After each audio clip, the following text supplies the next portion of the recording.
It says preparing to live stream, which means that we'll be live in just a moment. Setting up. It says we're live. Oh, good. To me, it still says it's setting up and redirecting back to YouTube. So, okay. And I'm going to pull that screen over. Hi, YouTube. We'll be with you in just a moment. We're just setting some stuff up so that I can actually see your chat. And now I can. Very good. Very good. YouTube, can you confirm that you can see and hear myself and beautiful Alana Dukes? Hello. Yes, you can. I can see you in chat. Welcome. Thank you very much for having us.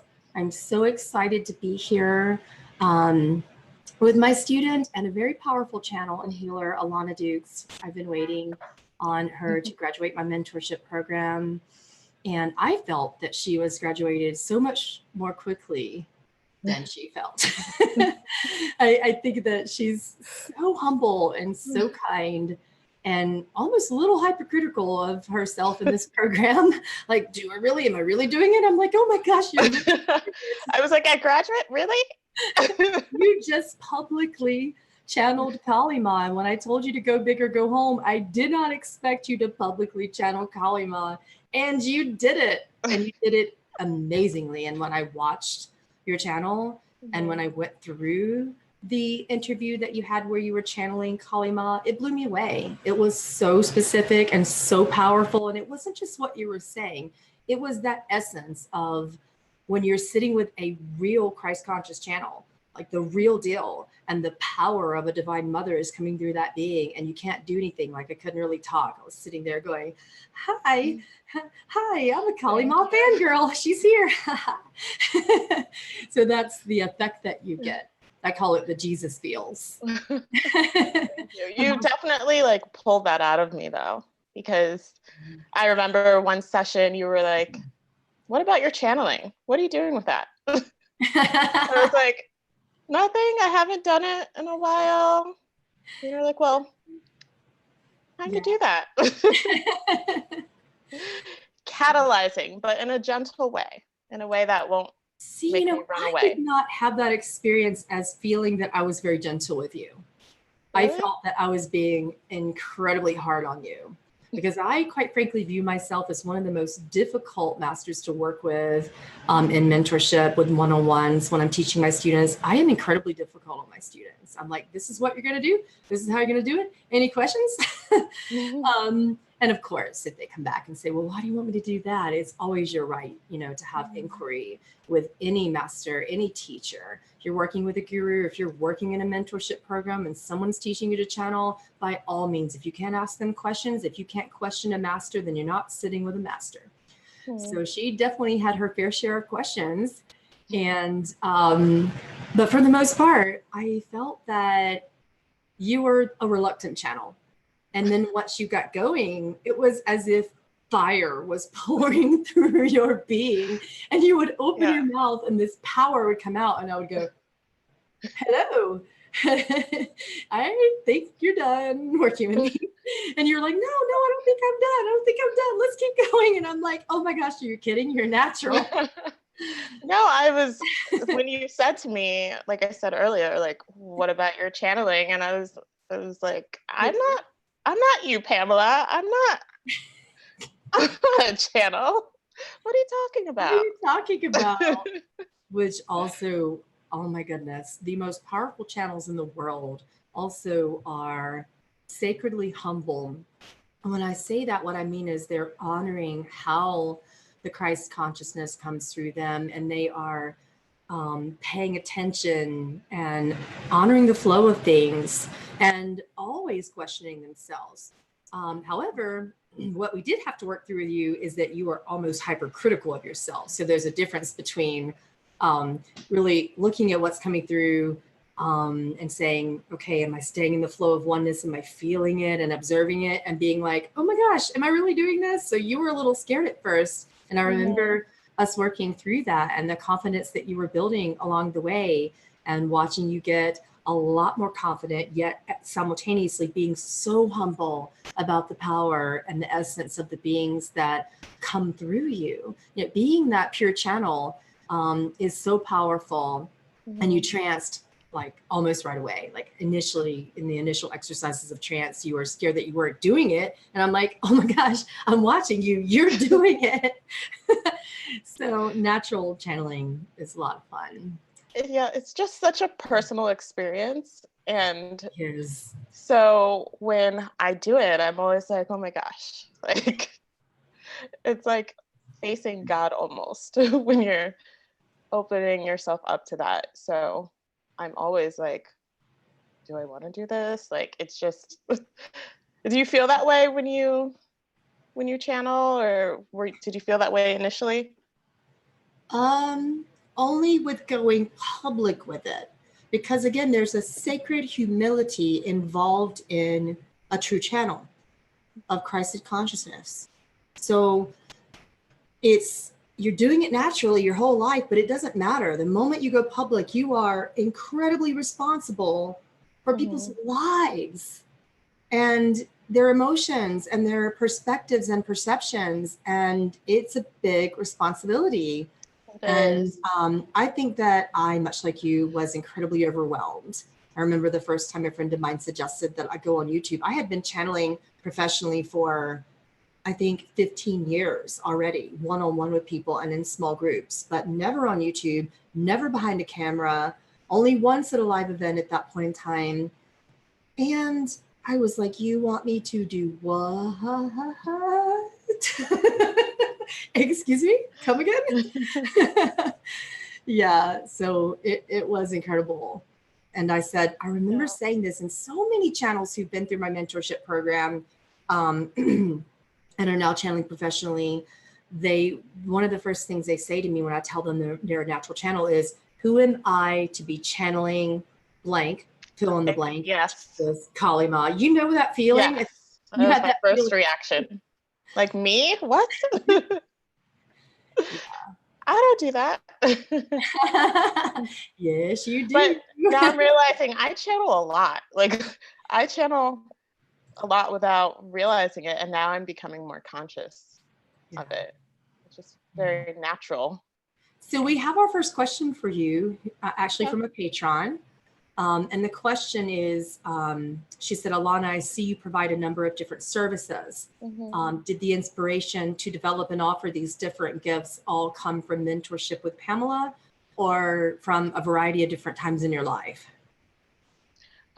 So I had those offerings prior to the mentorship, but I didn't really know what to do with it. And I wasn't really opened up in a way where I felt confident about it. So the mentorship sessions with Pamela really helped me with my confidence.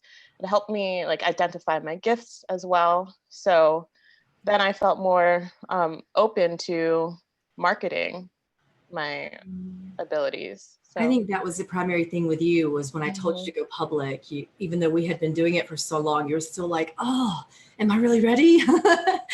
And you will all have that. I feel that if in true channeling, if you don't have that, something's wrong. That means ego has taken over. If you are so gung-ho that you're like, yeah, I'm beyond ready, let's go with this. It's natural to have some degree of hesitation because you are working with people's lives. And I find it to be incredibly sacred to channel. And I love it.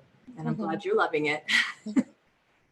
I remember the day before my Kali Ma channeling, I talked to you one-on-one, and I was like, oh, I don't know if I could do it. I was like, Pamela, I was freaking out. And you were like, you just need to do it. Yeah. I don't have any advice for you, but to do it. I think my advice was, quote, go big or go home. Yes. Yeah, it's time to go. I kind of booted you out of the nest there. And you were like, sorry, Alana, I don't have anything else to say to you. Haley had a question about my mentorship program in terms of how long it is. That is up to you. I make the suggestion to people who are starting out with me that they start with 3 months and kind of get to know me and let me get to know you, and let's set some initial goals, see how you do. We made phenomenal progress in 3 months. And then some people would say, okay, I feel like I'm getting somewhere, but I need a lot longer. And then you add another 3 months. And then we look at it again at the end of that 3-month period. And it gives us time to sort of see how we're working together and make sure that you're as equally as comfortable with me as a mentor as I am with you.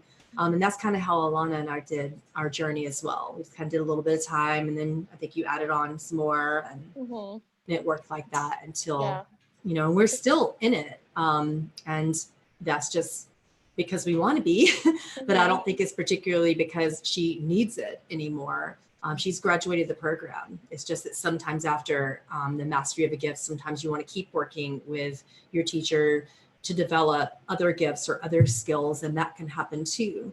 So yeah, I would say the first couple of months, it took me a bit to warm up a little because that's just how I am naturally.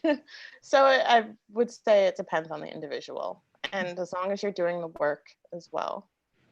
Because when Pamela makes suggestions, you should follow them. You should write it down and do it. Yeah, I do give homework. Whatever resistance.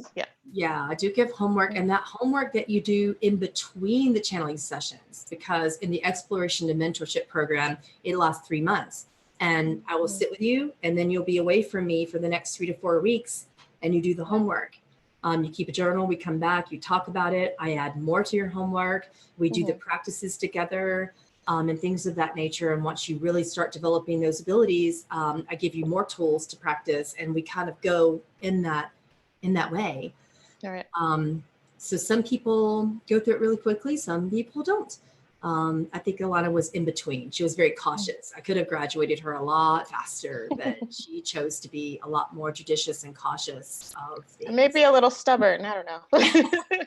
Oh, no, not stubborn. I think that you are, again, the sacred humility that comes along and taking your time and making sure that you are comfortable. I think that's brilliant, Another question, have I ever mentored a student through shadow work? I have a process, a couple of different processes for that. I teach people primarily to work through their concerns prior to mentorship with me. And I encourage that. And I have so many people that I send to for that, just a big list of people who are incredible at that. And I have big training in it as well. But again, I'm an elemental shaman and an alchemist. So shadow work is not immediately where I'm personally going to take you to if you are having concerns and karmic blocks and experiencing that we need to work through. We're going to actually sit down with you and find out what you need. It might be shadow work, it might not. It might be sound healings. You never know what's going to come up, So I can't say that it's always just shadow work whenever we do emotional processing. But if we need to, and if it comes up, we work through that. So someone's asking you another question, and it is, who do you like to channel and why? Like guides and teachers, who are you? What's your preference right now on channeling? Who do I like to channel? I channeled Yeshua the other day. I feel like Mary Magdalene. Yeah. I could definitely Mary Magdalene. Really well with both of those. Yeah. Good question. Kali is always like, I love her fire. She's nice. Yeah. I love Lilith for the same reason. Lilith, yes. Yeah. I've never consciously channeled Lilith, but I feel very connected to her, and I know that I think you do it all the time. I have a lot of fire in me, but I'm not like consciously channeling her, but yes, I feel very connected to Lilith. Someone said, what if we have interest in everything and abilities and gifts, and we don't really know which specific one is for us? That's another reason why you should come, because what we do in the first session is we talk about your goals, we talk about your alignments, what gifts you want to develop, and short-term and long-term, and what would be most in alignment based upon life purpose, mission, spiritual gifts and abilities, things that you enjoy doing and things that you don't.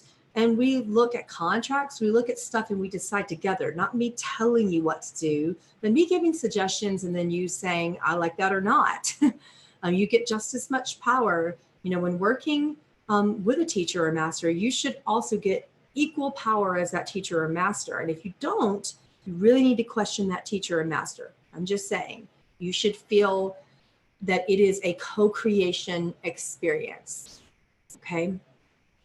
Oh, they're having more questions for you. They want to know how you. I'm sorry. Go ahead.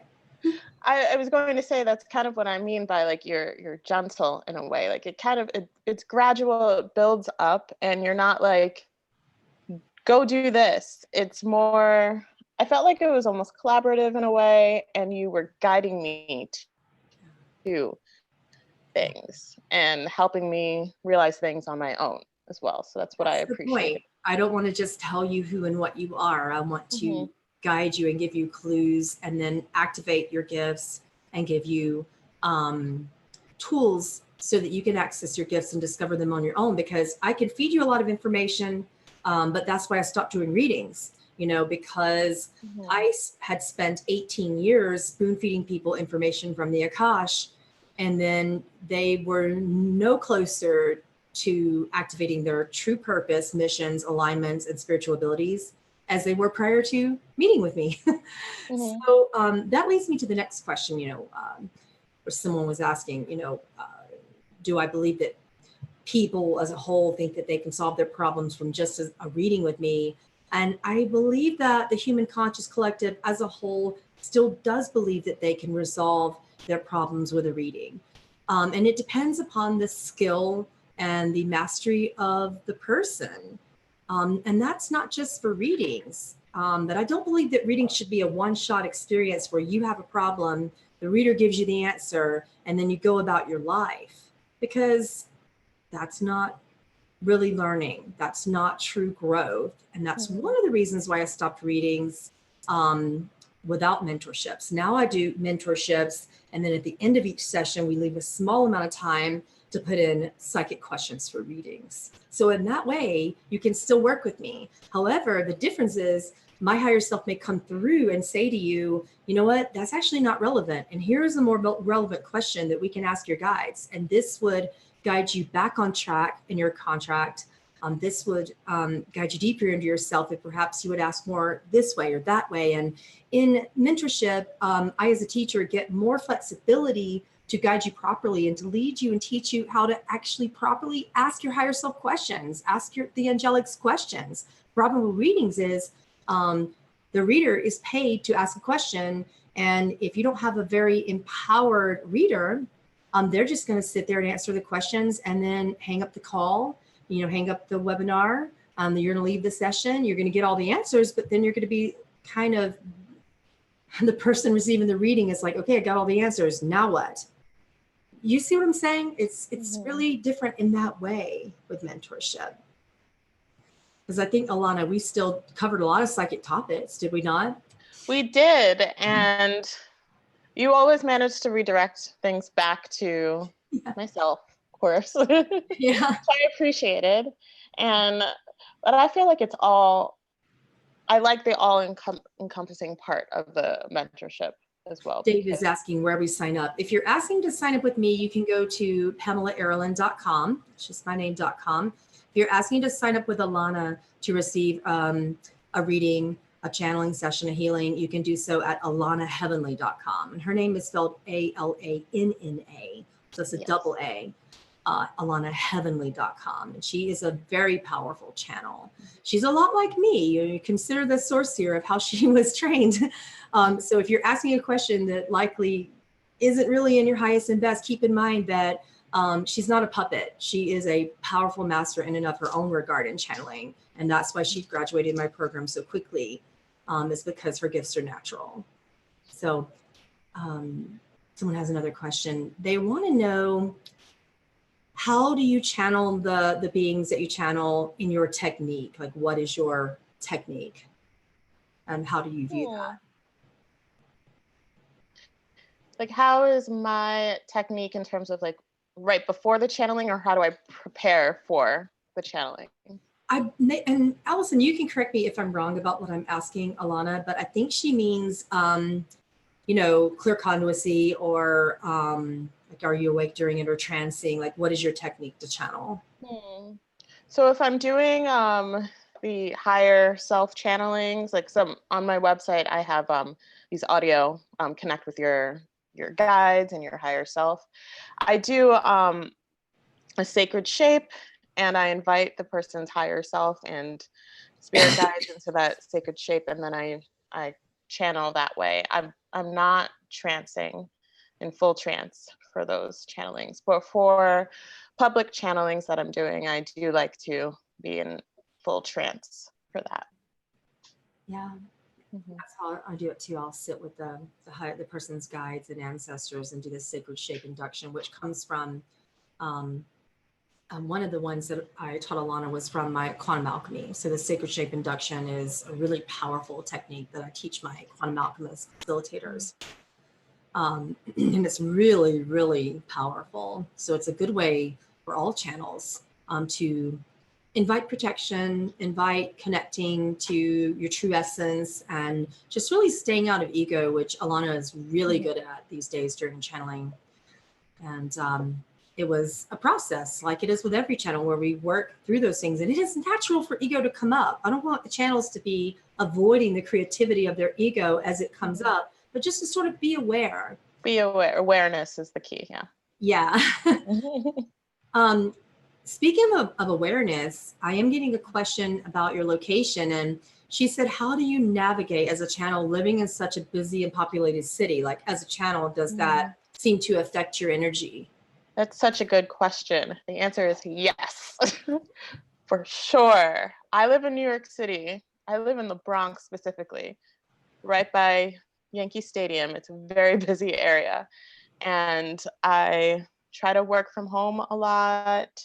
I need to meditate as much as I can. I try not to use public transportation too much either, because that can be a lot. But like clearing my energy field a lot is what I have to do just to maintain things every day. Yeah. Just to like manage my frequency in that way. Yeah. You do so well with the pratyahara, that we teach over at Patreon, with learning how to withdraw from energy that's overwhelming, to be mindful of the energetic and physical food that you're drawing in, and when you need to draw back. And that's always such a challenge for channels. I know that's always a personal challenge, it seems. Yeah, for me, I definitely, you recommended the like juicing more and everything. That has definitely helped me too with my energy levels and not feeling so drained when I'm doing so many channelings. So that certainly helps as well. Yeah. Juicing is fabulous, and just sticking to raw fruits and vegetables, nuts and seeds, it depends upon what your body can handle. Like, my body can handle like the farm raised eggs, but some channels can't do eggs at all. My body can't handle cheese, but when I'm emotionally eating, I do it anyway and reap the regrets immediately. It's terrible. Yeah.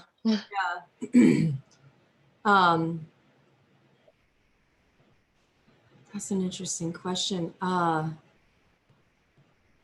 They said, who did you channel first? Who did I channel first in like life or publicly? Either. Okay, publicly, I did the Kali Ma channeling that's on my YouTube page. Yeah. So that Pamela gently pushed me, not so gently, pushed me to do. With that one. Not so gently with that one, but and I have other channelings scheduled as well, so you can check out my YouTube. Yeah. Who's coming up on your YouTube channel for us to listen to? So I have a couple of beings in mind. Malcolm X is something that I'm planning. Yes. Nice. Yeah. And prior to Malcolm X, I had planned on doing Isis, and then Malcolm X came on pretty strongly. I had no plans on channeling him, and then I was having a conversation with a friend, and he just came in, and I was like, oh, I guess that's a sign. Yeah. So I've been channeling him privately, and now it's going to be time soon. What's his energy like for you? He feels very strong, of course. It's very, very direct in a way, but I'm pretty used to that since I channel Kali and I'm so close to Lilith, I'm used to directness as well. But it took me a while to build up the courage to channel him. But I just kept getting signs from him to connect. So and your life becomes a channeling experience. This happens with me as well. Like anywhere from days to weeks before I'm scheduled, my entire life starts to turn around because I set an intention to be of the essence of that being. And it easily happens. So every time I channel Kali Ma, there's a bunch of karmic display of very fun stuff. Okay, not so fun stuff that comes up and kind of strips me apart for an entire week before. Oh, no. Yeah, but I know what you're talking about how your life shifts, during and before you're channeling your Christ conscious being. And I'm happy that you're listening and honoring it. And if it changes, you're not meant to channel Isis right now because he's coming through right now, then you honor that and you do that. Exactly. Yes. That's great. Yeah. This is an interesting question. Alana, do you channel incarnated people?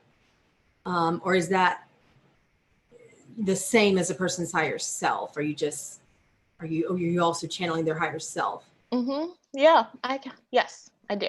I channel everything. Yeah. I haven't channeled animals yet, but I feel comfortable. But you will. I will. We're not done with our mentorship yet. Yes. Yeah, we got a few things to go, and that's one of your gifts for sure. Yeah, I believe that she will if she's comfortable. She definitely has the ability to. But yeah, we in our program we worked on channeling the higher self of living people and all sorts of Christ conscious beings, and just went in that direction. So she's I'd call her a bit of a multi-dimensional channel. So. Someone asks if I see visuals when I channel. I do. Yes. I see and I have a knowing and I hear as well. Multi-dimensional. So that means she operates in many dimensions, and she's also has a lot of access to a lot of the gifts of the clairs, all of them basically. So that I call a natural channel. They want to know what led you to sign up for my mentorship and studying with me. That's a fun story, huh? So I had a few readings with Pamela before, and I originally found Pamela through the medical intuitive class that you taught, because I felt very drawn to that. So then when you were offering mentorship sessions, I wasn't really sure what my goal was. I just had an inner knowing. I felt like, okay, this feels right now. So I know there are some people concerned that they aren't positive, like what their goal is, what the end goal is. And I think that's okay, as long as you feel that within your heart that it's time to start the mentorship, I'd say go for it. Yeah, absolutely. You got to listen to your instincts on that and the heart's feeling and direction in that, and you'll know it. When the student's ready, the teacher arrives, as they say. Exactly. They're saying they can't find your YouTube channel. Do they just look up Alana Heavenly? Yep.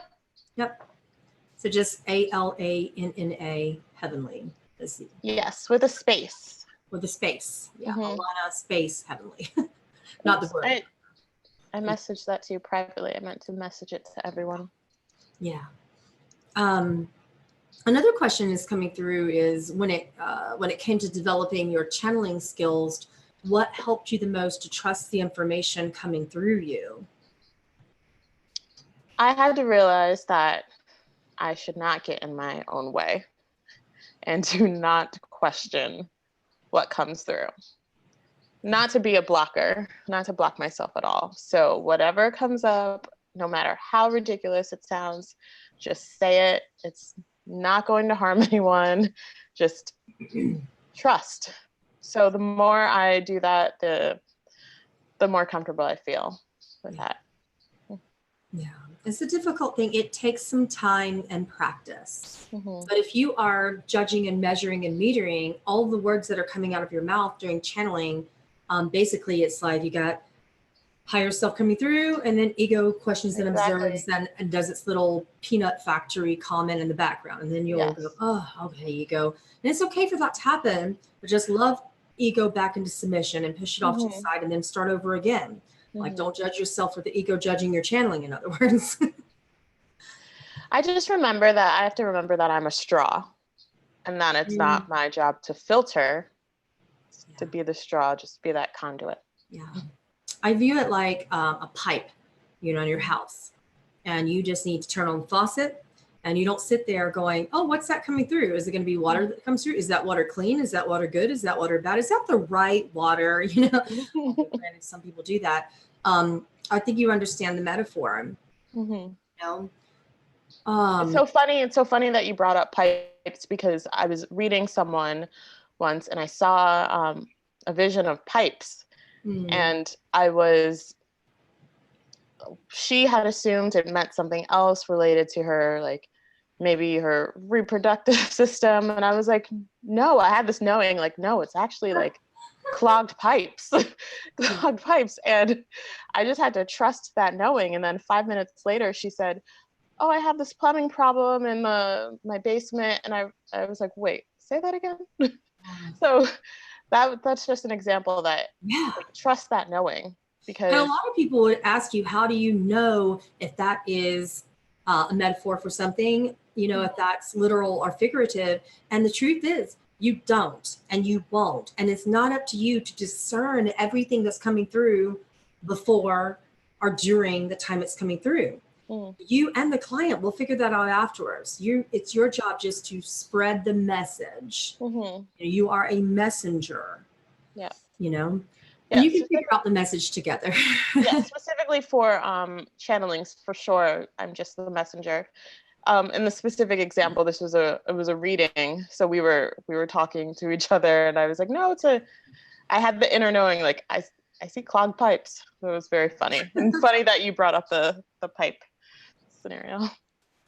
The next question a patron has for you is, what did you enjoy most about being in my mentorship program? Oh, there's so many things. I find it so easy to just talk to Pamela about anything. And she's very relatable. I feel like you have any issue that I brought up, you could relate, and you had a similar story, which I found very comforting. And you did not judge my ridiculousness either. So I felt very welcome to mention anything that was happening in my life. Thank you. I think that we as channels, and those of us coming through this healer archetype with these missions on this planet, feel comforted by what you just called ridiculousness. I just find it so comforting to understand that, and this question came up in my community today about enlightenment. And I think it was Rabina Densa and I were talking back and forth on WhatsApp, as we often do, as we start our days and just catch up. And she said, enlightenment is not, for the majority of us in American society, about going and sitting in an ashram and meditating 16 hours a day, or going off to the cave. It's just, enlightenment in some cases has to do with what you are creating uniquely and your unique ascension experience. And it's the same with channeling. You have a channeling experience, and when you find another channel with whom you can relate, it's comforting and it gives you more permission to connect. And channeling is based upon connection. And if you feel connected with your teacher, it's easier. She feels connected with you, it's easier. So developing a connection with your teacher is going to be really important, whether you choose me or not. And it's the same when people come. I don't know if you find this, Alana, but it's the same when people come to me for sessions and readings. They have to feel connected to me. If they come to me with distrust, if they come to me skeptical, what that does for me as a channel is turn everything right off. I just go, oh, well, why actually are you here? You're not going to be open to everything that could possibly be said, you know? So connection is so important. Oh, here's a good question from a patron. Is there anything you, Alana, wish you had done differently in your role as a student?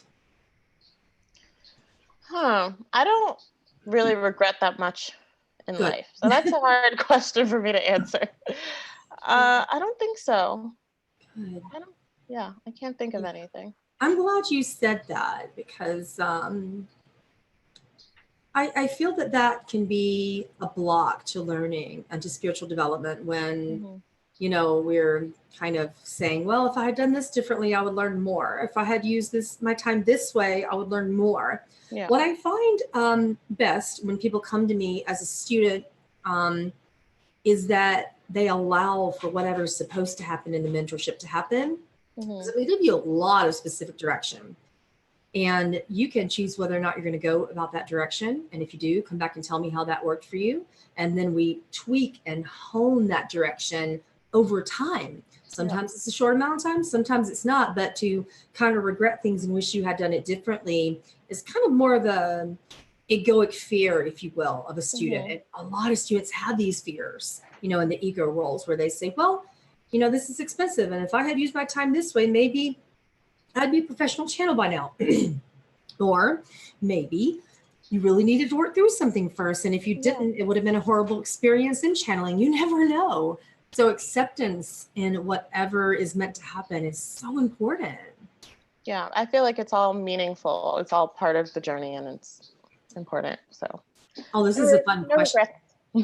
Oh, it's such a fun question. Another patron said, do channelers usually have lucid dreams? What's your take on that? I had a dream. I had a pregnancy dream last night, and that I was at a Beyonce concert. It was really bizarre. My dreams can be pretty crazy, and sometimes I don't remember my dreams at all. So it really depends. What about you? Tons. I find that they are all lucid. And I find a lot more relevance in, you know, dream time than I do in incarnated experiencing, quite frankly. Yeah, it's like a deep meditation. And my spirit, when the body is asleep, my spirit goes and travels to various dimensional experiencing at the same time. And I'm living various parallel existences, helping collectives, observing collectives, doing so much work. So many people come to me after working with me, or sometimes just to say my higher self came to them and said they need to work with me, or they had a dream about me, or that happens as well. But I find that channels and empaths, healers as a whole, have a lot of that experiencing. I know when I wake up, I'm like, oh, I was doing a lot while I was sleeping, but I don't necessarily remember it. But I know that, like, I go off and do things that, who knows? Another question for you from a patron is, what advice do you have for new mentees just starting out to help them make the most of their time in the program? I would say be open. And to trust. Sorry, my dog just started playing with her toy, so she's going crazy. What a great time to start playing with her toy. You have to trust your mentor. No, I went into the mentorship sessions like trusting Pamela, and so, and if you don't trust who you are working with, then it's not really going to work. So I would say, go with someone you trust. Use your discernment. Go with your, like, if you have that inner knowing that you should work with someone, then go for it. It goes that way, because sometimes, you know, during sessions and our sessions together, we were like, oh, this felt more like a chit chat today, and we didn't get anything done. It happens. But we did get But we did though, because then like that night or the very next day, you're like, I think I just received the most powerful activation and now we need to talk like sooner. Yeah. So those are things that are kind of behind the scenes that you don't always, if you don't trust your mentor and your teacher, it could cause for, those ego-lighted questions are, oh, is she just wasting time, burning up time to get rid of this mentorship? Is she really even enjoying teaching me? But primarily your guru, your teacher, your master, your mentor, whatever role you choose for a teacher, they're there to activate you. And when you think that nothing's going on, I think is when the most is about to happen or is going on that would be behind the scenes that a Rishi in particular would see, because most mentors and spiritual development teachers have, if they're good, they also have a direct connection to seeing beyond what you think is going on.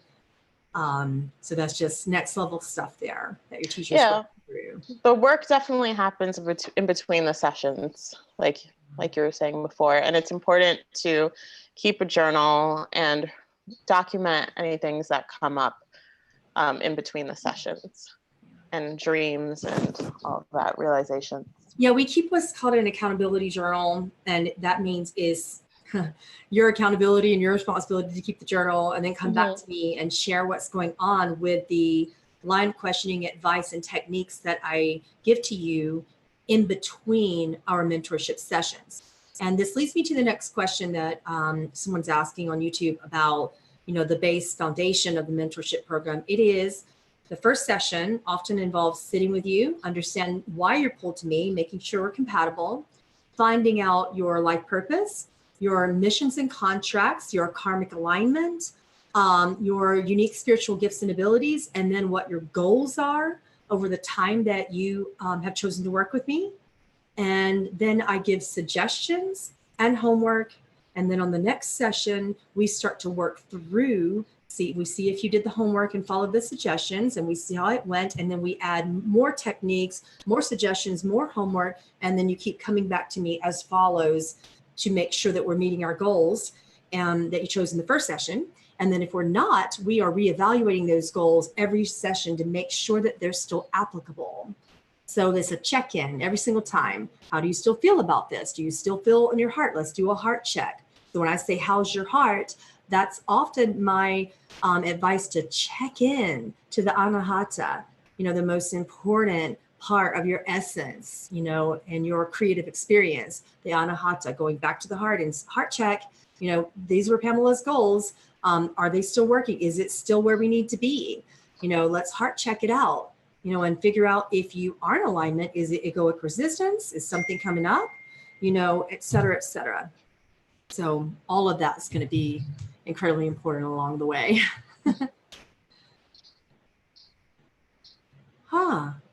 That's interesting. Another patron said she's excited about working with channeling. And she's I'm not sure what you mean by this. She said, I'm kind of crazy about following all the interviews and reading all the texts that speak about it. It's frustrating. What's your take on that? What do you think, Alana? It's frustrating to be read up on that information, I think is what she's trying to say. I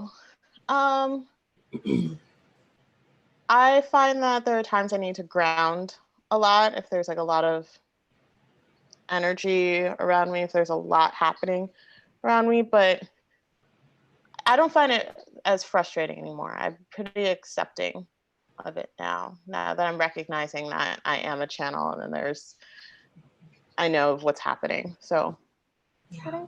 I don't think so. Yeah. I'd like to comment on that because it's really common in the beginning stages of any spiritual awakening that you are so conditioned, not you or me, but anybody that's born into this environment is so conditioned by education, religion, parental systems, any systems on earth. And when you are waking up spiritually, sometimes you go straight into the New Age communities looking at channeling and Galactic Federation, multidimensional exist, high level stuff. And it becomes confusing because you're just waking up. And it's kind of a, milk before meat scenario. Unless you're a natural channel, looking into that very deep stuff that's all out there might even cause some fear and confusion and freak you out a little bit. Some people come to me saying, who do I trust? What do I trust? What about this channel? What about this particular set of advice from that channel? And I'm like, my advice is to turn off YouTube. My advice is to choose a teacher. This is what mentorship is for. In other countries, particularly India, in other countries, people choose mentors, gurus, masters, teachers, and they will stick with that guru.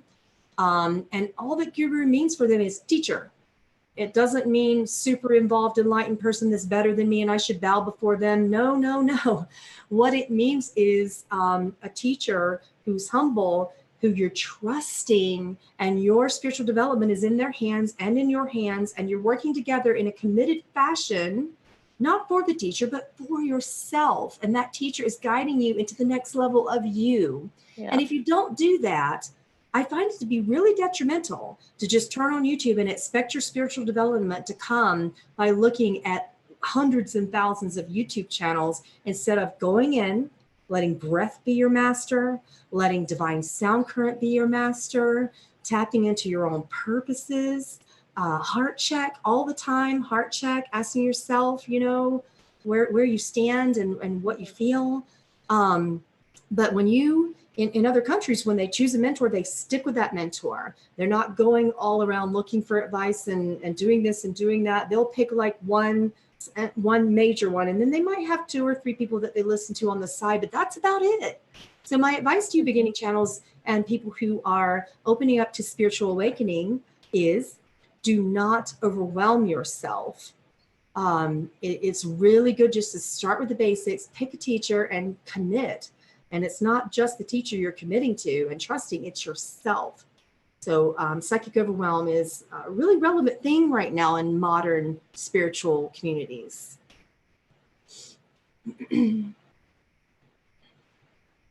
Another patron is asking you a question. Alana, do you find many test subjects for practice? And how do you approach people? I think that's a question for Alana. I think she'll tell me otherwise if I'm wrong. Do I find many test subjects to practice channeling? Yeah. I channel like high beings like Kali. Like if I want to practice, then I'll bingo. go with that. Yeah. That's what I was about to say too. She's got divine mothers coming through. We didn't really need too many test subjects, but oftentimes I would be the test subject, and teachers are very good at doing that. Is saying, okay, channel me. I'm your teacher. You trust me, tap into me. Okay, and now you're channeling an ascended being. Let me observe you doing that and tell you when ego's coming in, and how to get out of ego and breathe again and reevaluate and go back into oneness. Because we did that a lot. Like sometimes ego would come in, and that's what a teacher will do with their student primarily, is to observe them channeling their own higher self, observe them channeling their own spirit guides, observe them channeling connections to different ascended beings and whatnot. So it's more about the experience between teacher and student than it is about me sending the student out to do test and practice with living people. It's different. That's more that would happen in a QA mentorship. In my quantum alchemy, I would ask you to do that, but not in channeling. And Pamela can quickly identify when you're an ego. Yeah. That happens within seconds. So she's amazing with that. Thank you. I think that is a reflection of the students I'm working with as well, that like attracts like, and you are a natural channel, so it came rather easily to work with you. It's an interesting question again from YouTube. She said, I've been told by channels that I can do it. I do. Do you feel this is mostly about techniques and practice rather than being wired to speak to channel? What's your take on that as a channel, Alana? I completely feel it's about being open and getting your ego out of the way. That's how you just need to go for it. It's not about like overthinking anything. You just need to try it out and then try it again and keep trying. That's what my advice would be. Yeah. My advice to you, Cher, would be to look at your definition of channeling. What and who are you channeling? Identify intention. It's not necessarily about being wired to channel. Every being incarnated is a fractal of God experiencing in form. With that being said, when you accept that, when you realize that, it's a lot easier. And then the word changes. Then you're not saying I'm channeling, you're saying I am. So for a teacher of oneness, I would just like for you to evaluate and incessantly reevaluate where you put your meaning. What is your valuation system of the word channeling? Yeah. So that's what I have to say about that. And for some people, it takes techniques and practice because the ego is constantly criticizing, saying you're not doing it. For natural channels, yeah, it's a little easier, but it's about your commitment to getting out of your own way, as Alana calls it. I agree with her with that. Another question for you is, how do you as a channel know if you're an ego? What's your take on that? Wow, these questions are so good. I feel like when I'm an ego, it's when it's more of a fear-based feeling for me if I'm trying to channel. It's interesting because I just have this knowing, and I know what the different voices sound like. So it's very hard to like coherently express what it means to be an ego and how do I know versus not being an ego. Does that make sense, Pamela? It does. It does. And I can tell you some of the baseline ways to know when ego is interceding. There's fear and the various components of fear. So you feel confused. You could be doubting or criticizing. There could be an anxiety feeling in the body or in the emotional systems. Any of those things come up, you know. Sometimes channeling comes through and it's very metaphorical. I think that Rabina and I talked about this in my last channeling interview with her, you know, and we were talking about the first time that I publicly channeled and something came out that was really strange and I had to trust it, and it was metaphorical. And I had to just trust it, you know, because I was doing a medical mediumship channeling for someone, and she said, how do I fix my knee? So I call this a chicken story. For those of you who are really familiar, you know the chicken story. Alana does. So we talk about the chicken story in Patreon all the time, but YouTube, you may not have heard it yet if you didn't see my last student interview. When I was a beginning channel, I think I was about 20 or so doing this is like my first professional channeling of someone's higher self and as a medical medium. And something came through and gave me a download of a vision of a chicken dancing on her knee, holding a needle, and feathers were everywhere. Feathers were just falling out as the chicken was dancing. And I'm like, okay, God, you want me to say what to this client who's in pain? What kind of, like, ego was coming in going, oh, Pamela, please don't say this to your client. You're going to get fired. You know, all these things are coming in the background. Hello, children to support, you know, all of these fears were coming up. And that's how I knew that I was an ego. But simultaneously, the message before ego came in, the message was very clear. So I went back into the essence of the message and gave her the download exactly as I saw it. And I said, okay, I don't know what this means, but this is what I'm getting. It's a download. It could be a metaphor for something that you're going through or about to go through. Please take it as it stands and we'll figure it out together. So this is the download. So I told her exactly what it is, and she cried. She said, I just signed up for a clinical trial where I'm going to be getting injections that into my knee directly, and the enzymes are from chicken feathers.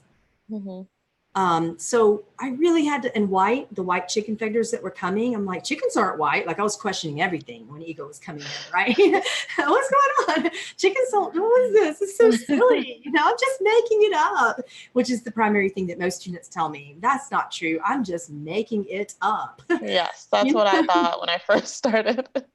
Right. And but the more you work with a teacher, they'll be able to tell you if ego's getting in the way, when ego's getting in the way. It's natural for ego to get in the way when you're starting out, why it's getting in the way, how to get back to the relevance of the Christ-centered message, you know, the oneness message. And it was just really important. Yeah, but for sure, when I start questioning myself, that's a indicator that I'm an ego. People are asking a lot of questions about how much my mentorship costs and how long it lasts. And so far as how long it lasts, it depends upon you. I recommend just the basic exploration, you know, into the program, which is a 3-month program. So that's a little bit shorter, but it just gets us used to each other. And then what we do is we add on, if need be, from there. That's how that works in every mentorship package. So, and insofar as cost, it's all on PamelaAaralyn.com. And if you want a channeling or healing from Alana, you can go to AlannaHeavenly.com. So that's ALANNA, you know, double N's there. You can also find any of her channelings or upcoming channelings at Alana Heavenly on YouTube. Do you have an IG yet, Alana? I do. It's Alana Heavenly. And I just signed up for a Facebook account. So that's Alana Heavenly as well. Perfect. Is there a group they can join yet? Not yet, but feel free to say hi on Facebook. Yeah. I love connecting. Yeah. Okay. I'm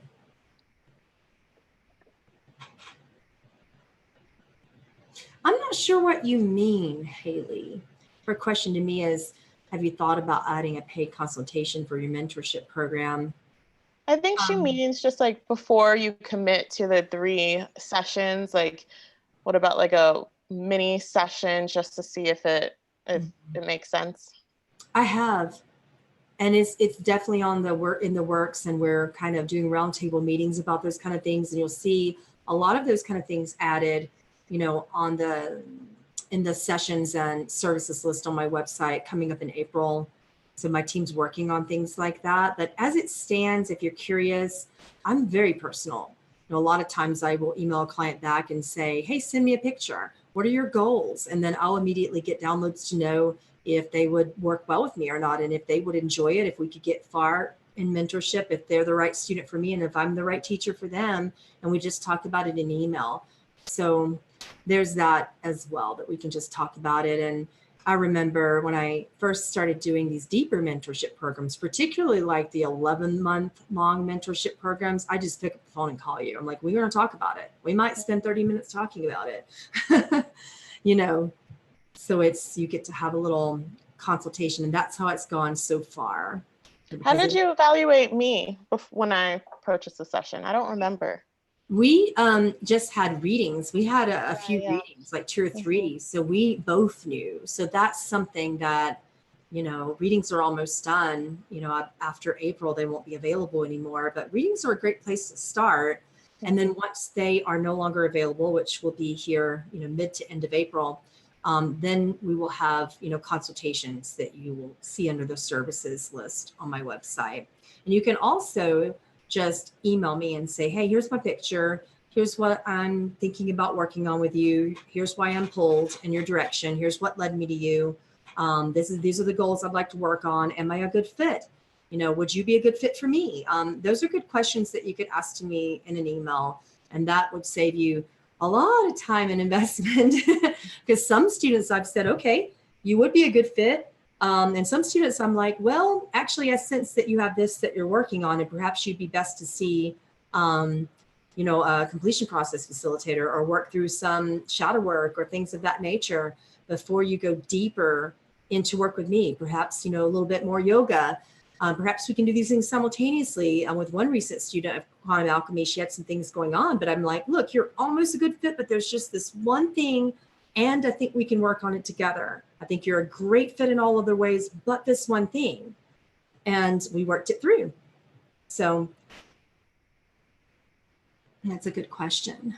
Alana, question for Alana. Do you use meditation music with my practices? I don't really use that much meditation music. I have the source tones that Pamela provided. I like meditating in silence, or I have my singing bowls. Yeah, I find that you are so connected with frequency, such a sound person. You know, so that's another thing that we talk about is what sadhana is good for you.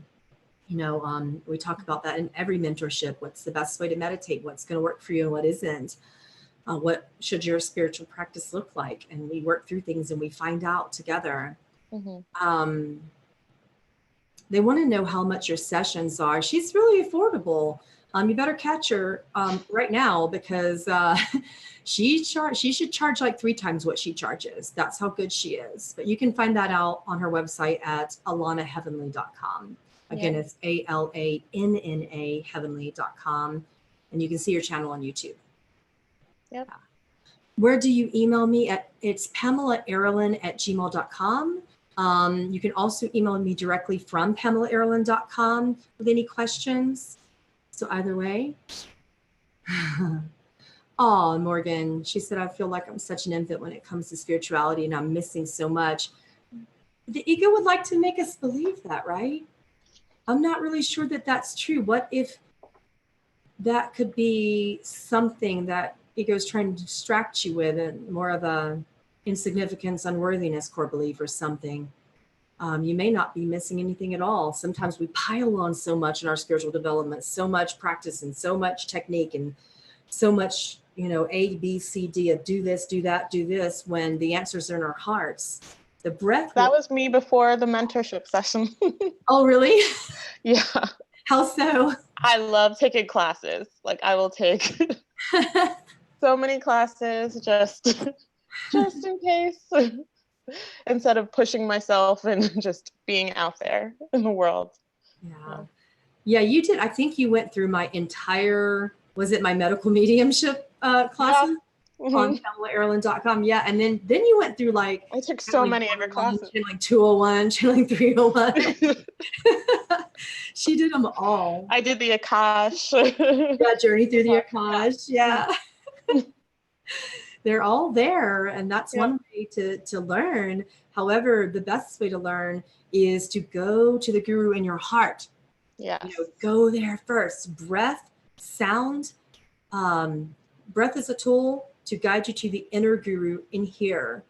And that is just so relevant, you know, and your heart will lead you to a teacher if one is necessary. I love that person's name on YouTube. It's Beautiful Bastard. Oh, that's so cute. I look forward to hearing from you. The name captured my attention in a live feed yesterday, and the person's energy just really pulled me. And I went, oh, I kind of like you. I think you'd be a great student. Oh, Source Tones. So many people were asking if Source Tones is still available. We offered Source Tones for free on Patreon for like 3 straight months. We kept extending that offer. They're going to be available again as a service on PamelaAaralyn.com, where you're going to sit with me live, and I'm going to right there in front of you channel your Source Tone. That Source Tone is so amazing. Yeah. In your group, I mentioned like how much I've changed since I started using the Source Tones. Yeah. Yeah, that's connection to divine. You're offering that more. That's great. Yep. So I'm a sound person. My biggest guru is Shabd Guru, the divine sound current within. Just everything that is my heart is sound and frequency. I love the Vedas. I just love divine sound. So I find that when you chant that, it's powerful sadhana. It really is. And being quiet is powerful sadhana. Just focusing on breath. You know, just your point of focus being breath or sound is so powerful. Yeah. To have your gifts open up on your own. You know, that's your teacher, you know. All right.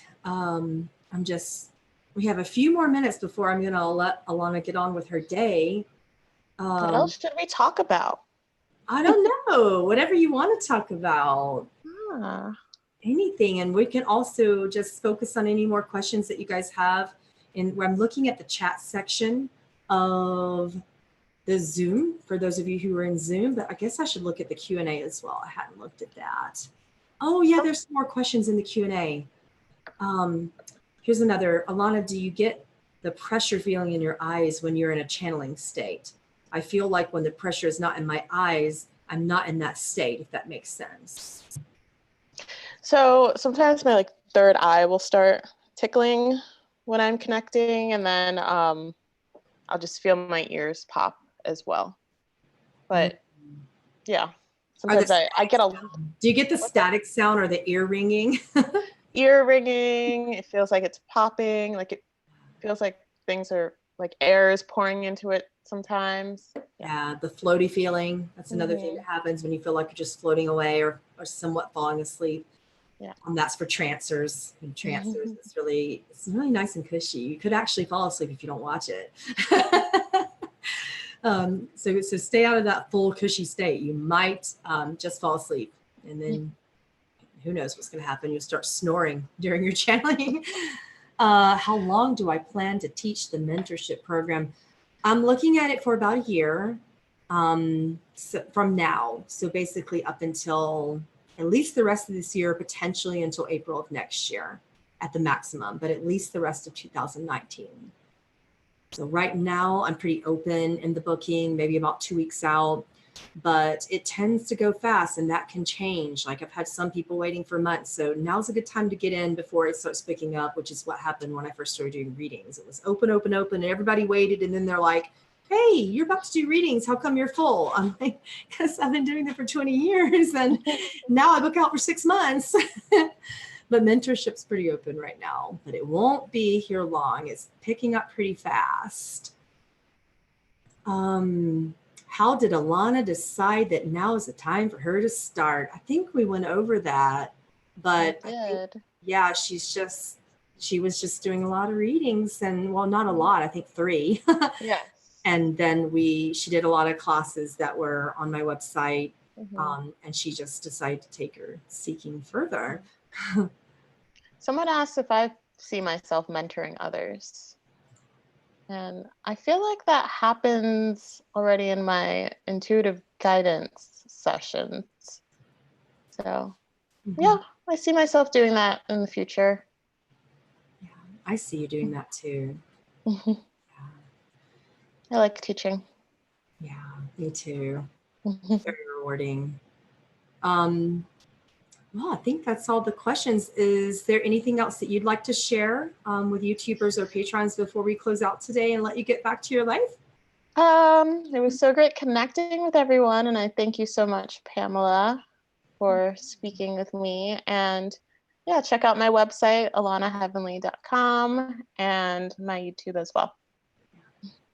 And again, Alana is one of those channels that she was really easy to work with. Even though she at first had a lot of blocks with believing that she was a natural channel, it happened pretty fast because she is a natural channel. And working with a natural channel is intensely different. You'll notice that she gets her answers pretty quickly. You'll notice that she's not afraid of offending you, although she's also compassionate and discerning in the information that she shares. She is powerful to work with because there's just a truth that you feel from the moment she opens her mouth. There's just a truth. That's the best way I can describe about my time mentoring Alana, is that she's clear, she's compassionate, she's quick to reveal the message, but she's also just out of her ego in it, and the truth that comes through is apparent. Like it's startling. It kind of makes you go, oh my gosh, this is also really hard to hear and powerful. So she will tell you like it is, which I love that. I love that. Thank you. Some people don't like it. Is the mentorship program Way of the Master and Commitment to Practical Enlightenment? No, the Commitment to Practical Enlightenment is where you start. That's a 3-month program with me. Way of the Master is if you know for sure that you want to do this and you want to make like an 11 to 13 month commitment. That's Way of the Master. But I encourage people, if you don't know me and if you're not really sure, just to do the Commitment to Practical Enlightenment, which gives you a few months for us to get used to each other, to set some goals, to find out purpose alignment, to find out what your abilities are, and to give some tools for you to work with and see how it goes and decide if you want to continue and go deeper with me or not, because it's always your choice. I never twist anybody's arm into mentorship. because those aren't fun students to work with, quite frankly. Arm twisting is not fun for me. You have to be a willing student or I lose interest in you. Yeah. So I've literally have just been like, okay, we're 3 months in and you still aren't doing your homework. Why? So it's a lot of fun. And I really particularly enjoyed mentoring Alana and watching her develop so quickly because it's so natural. You know, the first few people that I've interviewed on YouTube, you'll see a couple of them coming up in April. Every 2 weeks, you'll see a new student that I've worked with and kind of get to hear their experience. But Alana's amazing. And again, you can find her. That's because you're amazing. We are reflecting each other. So definitely a goddess, so powerful, and you will enjoy working with her no matter which of your services that you choose. And I just really, really trust putting her out into the world and putting her into your hands. We had a beautiful experience together. So again, you can find her at alanaheavenly.com. You can also, and that's 2 N's, ALANNA, alanaheavenly.com. You can Google that, or you can Google Alana Dukes. You know, you can also find her on YouTube at it's Alana Heavenly. You can find her at Instagram as well. So there's a lot. She's on Facebook. You can find her in any way that you choose and decide for yourself. But I have absolutely no qualms about introducing her to you. She's a powerful channel, powerful healer, and you will definitely enjoy your time with her. I hope that by this time next year, if not sooner, I'm going to see you as a teacher and mentor, bringing people into their own abilities as well. That's my hope and aspiration for you, because I feel it in my heart that that's where you're going. That sounds amazing. Yeah, I'm in line with that. All right, guys, we're going to sign off. I love you so much. Thank you, guys. And we'll see you on Friday for the Yeshua channeling here public on YouTube. Sat Nam. Bye.